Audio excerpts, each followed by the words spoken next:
Eu tenho uma palavra importante para dar à igreja. Essa semana eu estive sendo impactado, e Deus tem feito isso comigo essas semanas de uma forma muito especial. Eu fico com versículos na minha cabeça, como se estivesse batendo na porta. Lembra desse versículo? Pensa nesse versículo. E isso tem sido até muito bom para mim. Porque Paulo diz em Colossenses: habite em vós a palavra de Cristo. Habite dentro.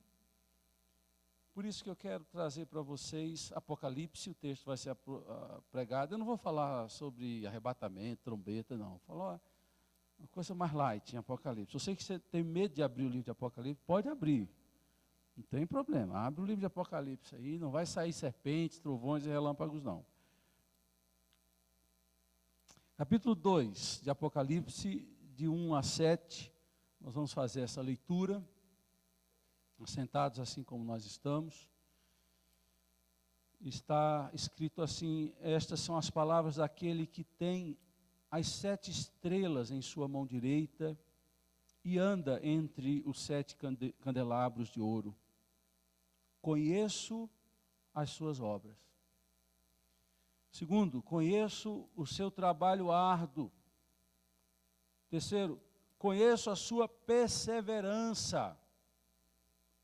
Sei que você não pode tolerar homens maus, que pôs à prova os que dizem ser apóstolos e não são, e descobriu que eles eram impostores. Você tem perseverado e suportado sofrimentos por causa do meu nome, e não tem desfalecido. Contra você, porém, tenho isto. Todos juntos? Você abandonou o seu primeiro amor. Lembre-se de onde caiu, arrependa-se e pratique as obras que praticava no princípio. Se não se arrepender, virei a você e tirarei o seu candelabro do lugar dele. Mas há uma coisa a seu favor. Você odeia as práticas do Nicolaítas, como eu também as odeio. Aquele que tem ouvidos, ouça o que o Espírito diz às igrejas. Ao vencedor darei o direito de comer da árvore da vida, que está no paraíso de Deus. A gente conhece o mapa da Turquia, boa parte aqui conhece o mapa da Turquia. Boa parte do que hoje é a Turquia foi, na época do Império Romano, o que eles chamavam de Ásia Menor. Era como se era uma província romana, do Império Romano. São os romanos que batizam aquela região de Ásia Menor. E as 7 cartas de Apocalipse são escritas às 7 mais importantes igrejas da Ásia Menor. Curiosamente, quem estuda a história da igreja sabe que o evangelho cresceu em direção à Ásia Menor. Sai ali de Jerusalém e se expande e cresce de forma assustadora na Ásia e no norte da África. São os 2 lugares em que o crescimento é algo assombroso. De uma forma maior na Ásia Menor. É por essa razão que Jesus escreve esta carta por meio de João. As 7 igrejas que a gente chama do Apocalipse, poderíamos chamar as 7 igrejas da Ásia Menor.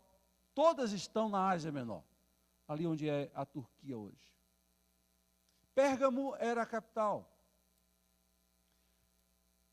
Éfeso seria São Paulo, a grande maior cidade, a cidade mais importante. Era uma cidade portuária. E é a esta cidade, é a esta igreja que Jesus manda João escrever. Jesus dita para João.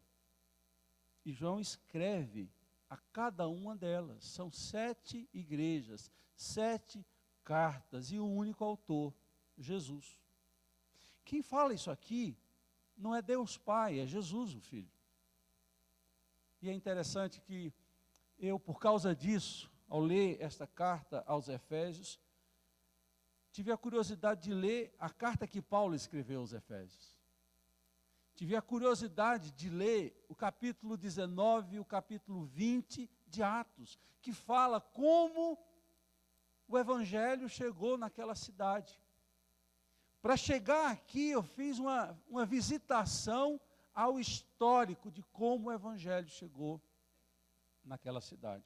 Curiosamente, não foi o apóstolo Paulo que iniciou os trabalhos ali. 12 homens tementes a Deus, sem o Espírito Santo, iniciaram uma grande obra naquela cidade. Quando você vai para Atos capítulo 19, Paulo chega naquela cidade, né, com a intenção de evangelizar, e descobre que 12 pessoas que eram judeus da sinagoga já criam em Jesus. Ele pergunta: recebeste o Espírito Santo quando vocês creram? Eles disseram: nós nem sequer sabíamos que havia Espírito Santo. Então ele ora, eles recebem o Espírito Santo, eles de fato são agraciados por esse dom de Deus, têm profecia, até falam em línguas, e o Espírito Santo vem mudar. A partir dali, Paulo junto com eles entra na sinagoga, prega o evangelho para os judeus das sinagogas, há uma resistência enorme, e a igreja começa a se fortalecer e a crescer de forma assustadora. Ao ponto que Paulo passa, ao todo, quase que 3 anos em Éfeso. É a igreja que Paulo ficou mais tempo, em nenhuma outra igreja. Paulo ficou 3 anos. E o trabalho foi um trabalho árduo, foi um trabalho difícil, porque ali havia um grande templo, que para nós, latinos, a gente pode chamar de Diana, a deusa dos Efésios, ou Artemis, que é o nome original dela, era a grande deusa. Ela era apresentada como uma guerreira, com arco e flecha, uma mulher bonita, elegante, típico dos romanos, dos gregos, e era apresentado dessa forma. Era apresentado dessa forma. E o templo dela, você tem ideia, 70 metros de altura e 120 metros de comprimento. Era algo colossal, enorme. Ali era também uma cidade muito supersticiosa. Você encontrava lá o que eles chamavam as letras da cidade de Éfeso. Era como se utensílios de superstição que você levava para casa para espantar o mal olhado. Até hoje, lá na Turquia, quando você vai encontrar uma mãozinha ou um olho, que é muito comum em Istambul. Você compra e leva para casa para espantar o mal olhado. Leva Jesus no coração, que você não vai ter medo de ficar com mal olhado, não. Pode olhar mal. Você tem alguém que olha bem para você. Não é a Bíblia aberta. Não é um olho na porta. É Jesus reinando na nossa vida e na casa, que vai ser mais eficiente do que tudo isso. E essa igreja cresceu tomando decisões radicais. Você vai lá para o capítulo 19, diz que muitos que criam abandonaram, olha que coisa, abandonaram o ocultismo, pegaram seus utensílios, livros de magia negra, trouxeram e queimaram. Daí você vai entender porque existe o capítulo 6 de Efésios. A nossa luta não é contra carne e sangue, mas contra os principados e as potestades, contra os dominadores deste mundo tenebroso. O capítulo mais importante sobre batalha espiritual, como o crente deve confrontar as trevas, está lá no capítulo 6. Aí você vai pegando subsídios, porque muitos deles haviam rompido com as trevas, haviam quebrado aliança com o mal, e eles estavam ali queimando os seus objetos de culto da religião passada e da vida passada, agora uma nova vida em Cristo. E era uma igreja que passou a ser perseguida. Paulo teve que sair dali fugido. Por quê? Olha que coisa interessante, querido. O impacto do evangelho na cidade de Éfeso foi tão grande que a área econômica foi afetada pela fé e pelo evangelho. As pessoas começaram a crer e não compravam mais o santinho da Artemis. Não iam mais no templo. O capítulo 19 vai terminar dizendo que os empresários, os homens da religião, levaram Paulo e seus, principalmente os companheiros de Paulo, Paulo não estava, levaram para ser inquiridos diante do pretório, diante da justiça local, porque eles estavam trazendo prejuízo à religião ali daquela cidade, porque o povo estava vendo a escravidão e como era errado viver nas trevas. Olha, é uma igreja atuante, uma igreja que se juntava para trabalhar e que se preservava, que se unia e que se amava. É lá em Efésios que você vai encontrar a expressão viver em amor. Era uma igreja em que o amor estava presente. Eles se amavam. Quer um exemplo maior do amor que havia naquela igreja? Atos capítulo 20. Atos capítulo 20, Paulo já havia saído de Éfeso depois desse problema todo, e ele estava passando por uma cidade próxima. Ele manda chamar os presbíteros de Éfeso e eles vieram encontrar com Paulo. Paulo estava indo para Jerusalém. Os presbíteros vêm. E Paulo tem uma conversa muito afável. Havia entre aquele conselho daquela igreja uma ligação emocional e espiritual. E eu posso falar isso do meu conselho. Existe entre nós um carinho, um afeto muito especial. E eu louvo a Deus por isso. E posso falar de púlpito, porque entre esse conselho há algo semelhante. Um dia eu vou chorar com vocês também, como Paulo fez. Olha o amor que havia.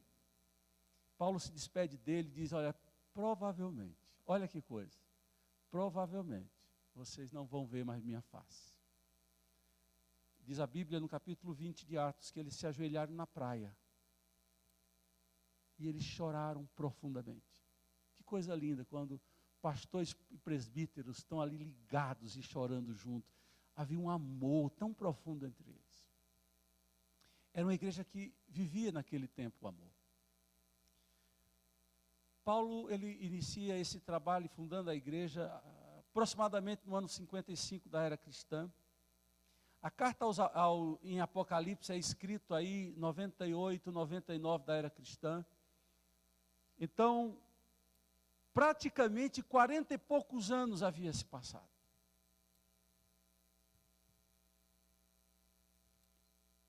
E uma igreja que amava, perdeu o seu amor. Uma igreja que era movida por amor, tem que ouvir de Jesus que ela havia abandonado o seu primeiro amor. Isso é uma tragédia. Isso é uma tragédia. Conversão é uma experiência profunda de impacto do descobrimento do amor de Deus. Como Deus me amou, como Deus me ama. E diante desse amor, algo profundo surge do nosso coração, nosso amor a Deus. Por isso que a gente fala do novo convertido, que o novo convertido ele quer mudar o mundo. O novo convertido ele chega, quer trabalhar por todo mundo. O novo convertido quando louva, ele louva de verdade. Aí você vai ficando rabugento, igrejeiro. Você vai vindo para a igreja na marra. Aí o novo convertido. Por isso que de vez em quando é bom que tenha gente nova na igreja, para ver se você desperta e compara como você era e como você está. Quando a gente ama, quando a gente de fato ama Deus, e tem aquela paixão, amor e paixão, o louvor é diferente. Muitas vezes você chora no louvor quando você está amando Deus. Você não tem desculpas para não orar, pelo contrário, você quer estar tão junto que você ora mais. Você quer ler a palavra de Deus e ser abençoado. É como se a Bíblia fosse uma carta de amor. Por isso que quem está amando lê a Bíblia apaixonadamente. É verdade que nós somos pecadores. O mundo se levanta contra nós. Há tantas coisas que se levantam contra nós. E esse amor vai perdendo o brilho, o vigor. E muitas vezes a gente abandona o amor ou fica com parte do que deveria ser.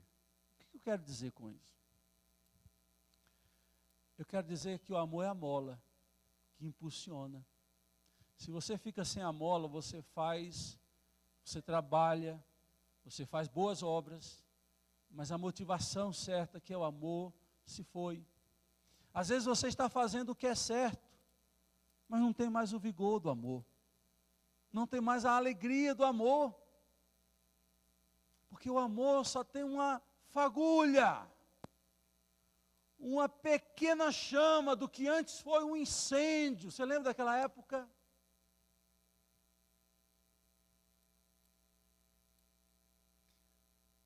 Se Jesus estivesse preocupado com trabalhadores, com o que nós fazemos, ele não teria feito esta observação. Contra você, porém, tenho isto: você abandonou o seu primeiro amor. Deus não quer simplesmente ser servido. Qualquer déspota deseja ser servido.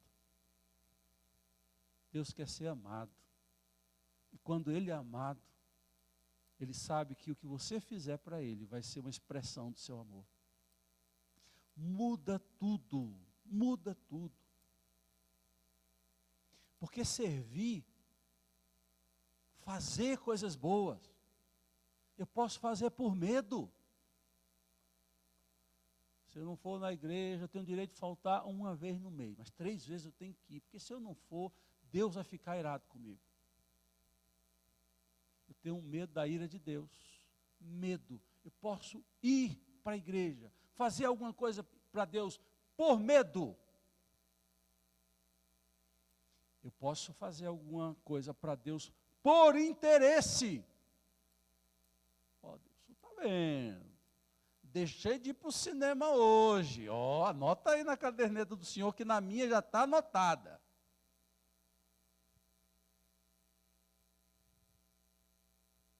Voltando ao medo, medo de uma condenação, medo de uma consequência por não estar fazendo algo para Deus. Medo, interesse, ou amor. Basicamente são 3 razões que englobam todas as nossas ações. Ou eu sirvo a Deus por medo, interesse ou amor. E eu quero escolher o amor. E nós devemos escolher o amor. Éfeso ouviu: conheço suas obras, o seu trabalho é árduo, gente trabalhadora, gente que fazia com esforço, suava, com sacrifício, como eu sei que muitos aqui fazem.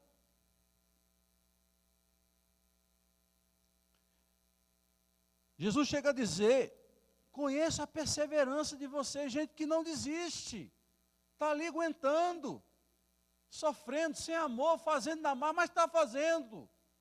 Perseverança. O zelo dele: sei que você não pode tolerar homens maus, que lutavam pelo Evangelho, pela pureza do Evangelho, pela ortodoxia do Evangelho. E preste atenção a uma coisa que eu vou dizer. Eu estive lendo um artigo: as igrejas que querem ser mais ortodoxas, guardiãs da verdade de Deus, são as igrejas que menos amam. Porque todo mundo é uma ameaça para pregar uma doutrina errada. Você fica ali, caçadores de hereges, caçadores e deturpadores da palavra de Deus. Essas igrejas normalmente perdem a capacidade de amar por serem super protetoras, e eles eram. Conheça as suas obras. Jesus estava vendo as obras. Mas ele diz: mas tudo isso vocês têm feito é sem amor. E foi esse versículo que ficou a semana inteira martelando na minha cabeça. Tenho, porém, contra ti, dizia a versão anterior a revista atualizada, que abandonaste o seu primeiro amor. Que faz, mas sem alegria. Que faz sem prazer. Que faz porque tem que fazer. que faz, porque faz. E eu orava, Senhor, me dá a condição de comunicar aos meus irmãos que o Senhor está mais preocupado com o que se é e não com o que se faz. E se você um dia, se você disse que é convertido, você sabe que um dia esse amor bateu no seu coração. E que você era capaz de entregar a sua própria vida a Jesus. Fazer por Ele, você fez planos, você fez obras motivadas por esse amor. E hoje eu queria dizer para você, você precisa voltar a amar ao Senhor. A ordem é: amarás, pois, o Senhor teu Deus de todo o teu coração. Essa é a ordem, esse é o comando. Vigie o seu coração para amar. Deus quer mais filhos do que trabalhadores. E quando a gente descobre isso, nada é penoso, nada custa demais para a gente. Porque você sabe, quando você amou a Deus ou amou alguém na vida, o quanto você foi capaz de fazer para conquistar aquele amor, para agradar aquele amor. É diferente quando a gente faz por amor. O pai e a mãe diziam: desliga esse telefone, menino. Não, não, pai, estou falando com meu amor. Estou falando com meu amor. Hoje é o zap zap.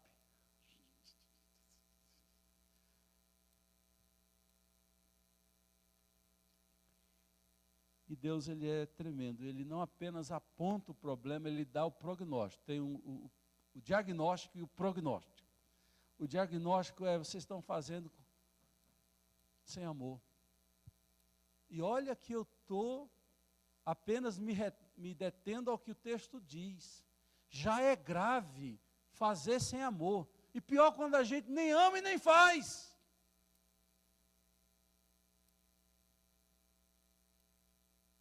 Não faz mais nada. Só quer que Deus faça. Isso é grave. Isso sim é grave. Jesus olha para esses que estão fazendo, mas sem amor, e diz: olha, tem como recomeçar. Tem como voltar. E entrar nos eixos, no trilho. E quem não ama e não faz? Também há esperança. Também há esperança para você que deixou de amar. Jesus nunca vai chegar para você e dizer: você está disposto a fazer o que você fazia? Nunca. Jesus vai fazer com você o que fez com Pedro. Prepara um churrasco para Pedro. Ele é bom, né? Até churrasco. Claro, faltou uma picanha, mas tem um peixinho lá. Pescaram uns peixinhos, faz no braseiro. E Pedro encontra com Jesus depois de ter negado, depois de ele ter ressurreto, vencido a morte. E eles se sentam à beira-mar, só os dois. É um momento difícil para Pedro. E naquele momento difícil para Pedro, Jesus faz uma pergunta muito difícil. Muito difícil. A pergunta é: Pedro, tu me amas? Essa é a pergunta certa. Essa é a pergunta certa. Tu me amas, Pedro? Pedro baixa a cabeça, coça a cabeça, procura um buraco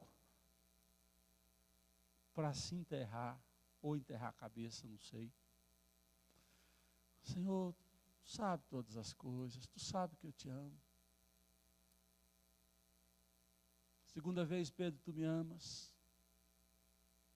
Falar isso de novo, Senhor? O Senhor quer fazer essa pergunta de novo? Te amo, Senhor, tu sabe todas as coisas. Aí Jesus insiste, terceira vez: Pedro, tu me amas? Eu acho que Pedro pensou: Se for responder o meu amor pelas minhas obras, talvez eu não te ame. Mas ele olhou para o coração dele, pelo desejo de querer amar, seguir, servir. Ele diz: olha, eu errei, mas eu quero voltar ao primeiro amor. Tu conheces todas as coisas, tu sabes que eu te amo. E Jesus diz: apacenta as minhas ovelhas. Pedro negou quantas vezes? 3 vezes. Por que 3 perguntas? Para empatar o jogo. 3-3. Jesus desempata dizendo: apacenta o meu rebanho. Porque Deus sabe. Se ele pegar alguém que ama, ele pode não ter habilidade, ele pode não saber pregar direito, ele pode não ter experiência de igreja, mas ele tem alguém que o ama. E quando ele pega alguém que o ama, essa pessoa pode estar pronta para ser transformada. Essa pessoa que ama está pronta para ser moldada. Essa pessoa que ama não coloca dificuldades. Quando ele disse: apacenta o meu rebanho, 4-3, para o amor. E o amor pode nascer no nosso coração de novo, pode aquecer de novo o nosso coração. Tenho contra ti que abandonaste o teu primeiro amor. Apesar da perseverança, apesar do zelo que eles tinham, apesar das obras, do trabalho árduo, faltava amor. Meus irmãos, esse combustível não pode faltar. Porque eu vou dizer uma coisa para vocês: quando a gente não está bem com o amor com Deus, a gente não fica bem com o outro. Vocês estão me entendendo? Sabe por que você não fala com o seu irmão? Sabe por que você não está nem aí para ele? É porque você não ama Deus. E quando a gente deixa de amar a Deus, sabe o que acontece? A gente ama a gente mesmo. A gente fica egoísta demais. Paulo escreve a Timóteo, na 2ª carta, descrevendo como serão aqueles no final dos tempos. Ele diz: serão amantes de si mesmo. Você já pensou o que significa amante de si mesmo? É você trair Deus com você. Eu me amo. Quem é sua amante? Sou eu mesmo. Eu me amo de tal forma que Deus ficou para trás. Amantes de si mesmo. E quando a gente ama demais, é claro que a gente tem que se amar, mas todo amor doentio gera comportamentos antagônicos.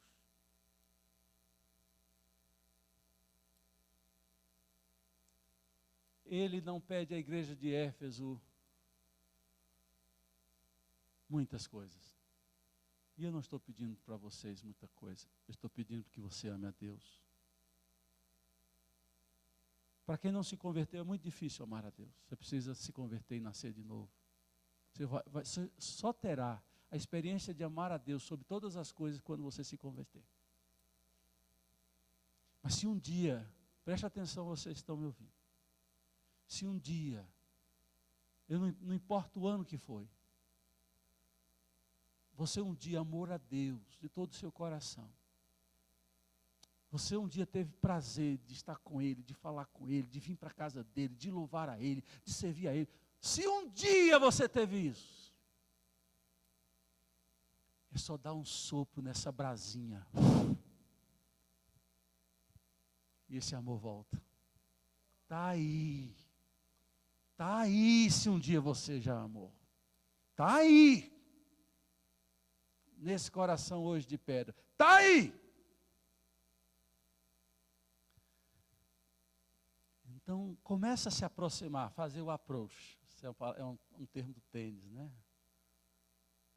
O approach é quando você vai encurralando na troca de bola. O Marco está rindo aqui, que o Marco sabe o que é isso. O Nabil também. Eu não sei não, eu só fico olhando. O approach, você vai trocando bola. Então, você dá uma no fundo, o cara se esforça, quando ele vê, você está na rede. Aí ele fica encurralado, ele pode dar um balão. Aí você dá aquela bola matadora, acaba com o ponto. Então você vai fazendo seu approach, se aproximando de Deus. Agora, quando você se aproximar de Deus, nessa busca de amá-lo novamente, você vai fazer uma oração simples. Vou ensinar uma oração para você. Jesus, Senhor, me achego a ti, tua ira santa mereci, o teu favor se estende aqui, aceita um pecador. Eu venho como estou, sim, venho como estou, porque Jesus na cruz morreu, eu venho como estou. As minhas culpas grandes são, mas tu que não morreste em vão, me podes conceder perdão, aceita um pecador. Eu venho como estou, sim, venho como estou, porque Jesus por mim morreu, eu venho como estou. Você vinha quebrado, com a perna quebrada, braço quebrado, mas vá para os braços do Pai. Queira ter aqueles momentos que você um dia teve, quando orar não era um tempo perdido, quando orar não ficava olhando para o relógio. É difícil voltar, é simples. Você pode ter o seu coração batendo, como aqueles discípulos no caminho de Emaús. Eles estavam tão decepcionados com o que tinha acontecido. Jesus andou com eles pelo caminho de Emaús. E depois que Jesus subiu da presença deles, eles disseram: não nos ardia o coração quando ele falava conosco. É quando o coração da gente arde, quando as nossas emoções, nesse momento de comunhão, ficam à flor da pele, é que o amor está voltando. Você não pode se contentar com aridez, você não pode se contentar com frieza, você não pode se contentar com indiferença, você não pode se contentar com morbidez, você não pode participar de um louvor. Oh, meu Deus, eu vou morrer antes de terminar esse louvor. Você não pode. Você não pode ter um coração de pedra. Ouvir uma mensagem e sair daqui gélido. Falta amor. Contra você, porém, tenho isto: você abandonou o seu primeiro amor. Que declaração de alguém que ama e quer ser amado. O amor só tem lugar na reciprocidade. Às vezes um aguenta amar sozinho por um tempo, mas não aguenta amar sozinho a vida inteira, o tempo inteiro. O amor se encontra na reciprocidade. E Deus estatístico quando diz isso. Eu acho que é muito pesado. Cobrar amor é um negócio que não se deve fazer. E Deus está fazendo. E eu não vou ensinar Deus. Deus sabe por que está fazendo. Lembra do Baby, aquele dinossaurozinho? Você lembra que ele falava? Você tem que me amar. Cobrando amor. Tem coisa mais difícil quando alguém num relacionamento fica cobrando amor do outro. Não tem. Deus se baixa isso aqui. Deus se rebaixa isso. Vocês estão trabalhando muito. Se eu quisesse Marta, se eu quisesse trabalho, a mente nos trai. Se eu quisesse trabalho, eu contrataria milhares de Marta. Eu censurei Marta. Eu quero gente que me ama e ao me amar, me sirvam. Ao me amar, não vejam empecilhos e dificuldades. Eu quero comigo pessoas que queiram andar o caminho do amor. Isso é muito profundo, não é, gente? Isso é muito profundo. E olha que coisa interessante, que ele vai, ao dar o prognóstico, vai revelar algumas coisas.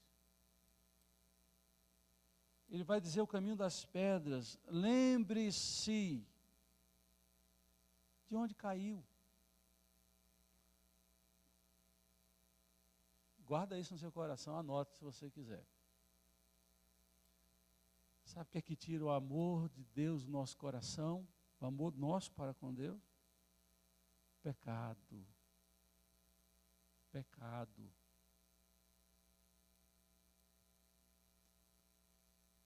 Deus sabe diagnosticar e ao mesmo tempo trazer o prognóstico dizendo, lembra onde você caiu, você está assim que você está amando você mesmo, você está tendo prazer em outra coisa, não em mim. Onde você caiu? Cair é prostrar, é escorregar. E é um sinônimo bíblico de desobedecer aquilo que Deus propõe para nós como o bem para nós. Lembra onde você caiu? Está vendo por que você deixou de me amar? Porque você está amando outras coisas. A Bíblia chega a dizer, João, que quando o nosso amor é para o mundo, o amor de Deus não está em nós.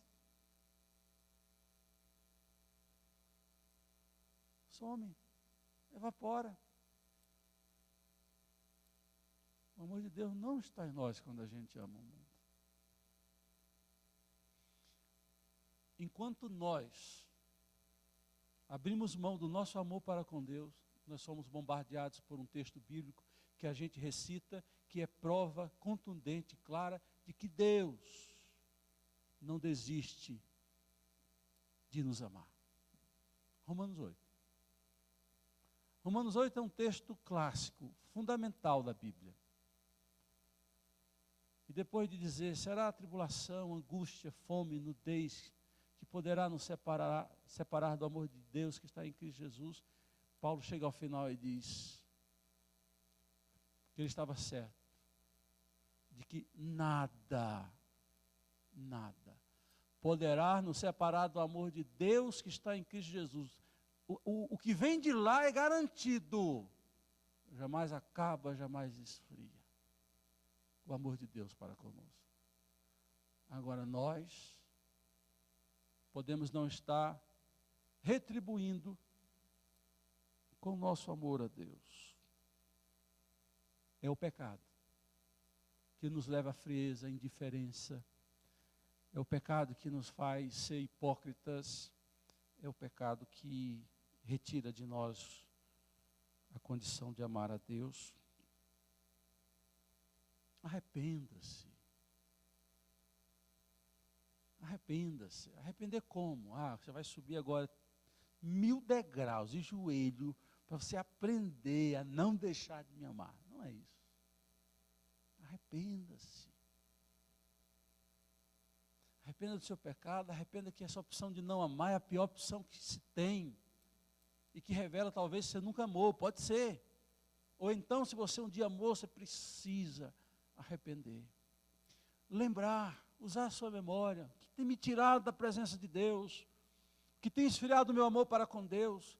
E depois que lembrar, arrependa-se. Remorso é uma coisa.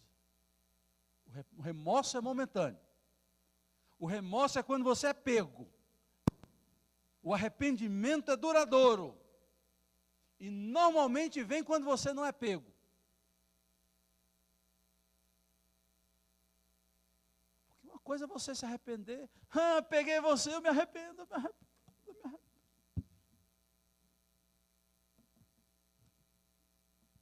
Foi embora? Foi embora. É a tristeza por ser pego, é a tristeza porque foi desmascarado. Nós somos assim. Então, lágrimas aqui e ali não é arrependimento, não. Arrependimento é aquilo lá do coração. Senhor, isso faz mal para mim, isso não faz bem para nós. Lembra do filho pródigo? Um dia ele está dando ração para... Não era o primeiro dia. É um judeu cuidando de porcos, não comia pior que porco. Um dia ele lembrou. Ele lembrou do pai. Ele lembrou da opção que tinha feito. A opção do ódio, não do amor. Querer a sua herança, a parte da herança. Aí, quando ele está lá dando comida a porco, vivendo uma vida pior que porco, que ele disse que desejava comer a comida do porco e não podia, ele cai em si. Às vezes demora muito para a gente cair em si. Às vezes a gente tem que levar uns 5 tabefes para cair em si. Às vezes nem com 5 tabefes a gente cai em si. Tabefe você sabe o que é, né?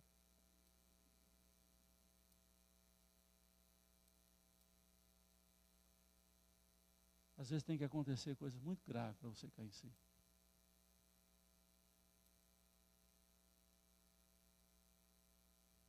E ele diz: Pai, com sinceridade, nunca, nunca, nunca, nunca, nunca dita daquela forma. Nunca, nunca, nunca. Aquele pai nunca saiu do fundo da sua alma. O pai pode sair da boca, mas quando sai do fundo da alma é outra coisa. Pai, pequei contra os céus e contra ti. Ele está ensaiando, porque ele teve um momento de arrependimento. Ele disse: voltarei para a casa do pai e lhe direi: Pai, pequei contra os céus e contra ti, já não sou digno de ser chamado seu filho. Se fosse remorso, ele estava lá 1, 2 dias, passava, passou. Mas quando é arrependimento, meu querido, verdadeiro, sincero, essa oração ele vem fazendo pelo caminho, pelo que eu estudei da distância, de onde ele saiu para ali, eram 2, 3 dias para voltar para casa. E o coração aquecido, e o coração quebrantado, desejo de reconciliar, de resolver as coisas pendentes, arrependimento sincero. Quando arrependimento vem, porque o amor está voltando. Ô glória, como diria o Haveck, de quem vai ver daqui 2 semanas, se Deus assim permitir.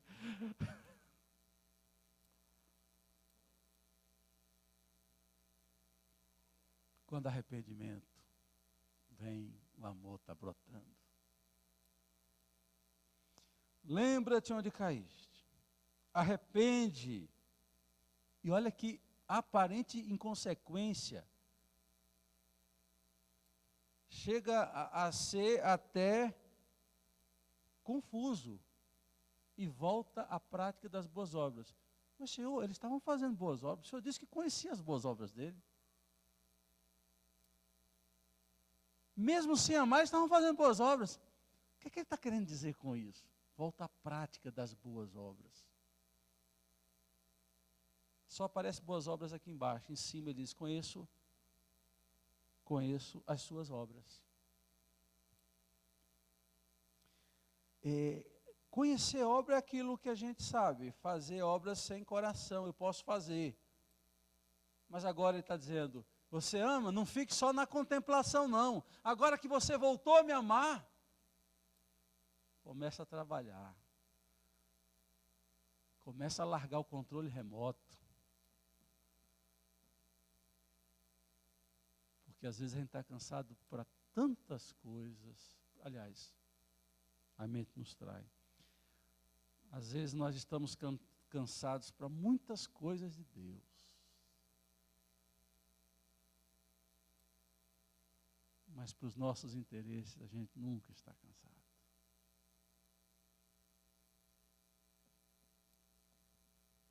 Que essa faca, a espada do Espírito entre em vocês como entrou em mim. E que o silêncio que há entre nós aqui seja Deus operando profundamente. Presbiteriano, quando está em silêncio, é um bom sinal, você não sabe. Pentecostal começa a gritar, aleluia, sapatear. Presbiteriano, quando ele fica caladinho assim, é porque a faca está assim, ó. Assim, Deus está operando, você não conhece.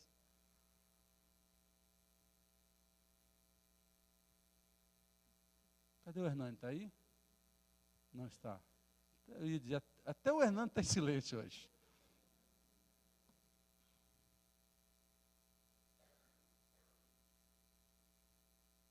Conheço as tuas obras. Ó, muita coisa boa está acontecendo. Porém, vocês estão fazendo sem amor. Vamos voltar ao princípio? Tudo. Encontrar com Cristo Jesus.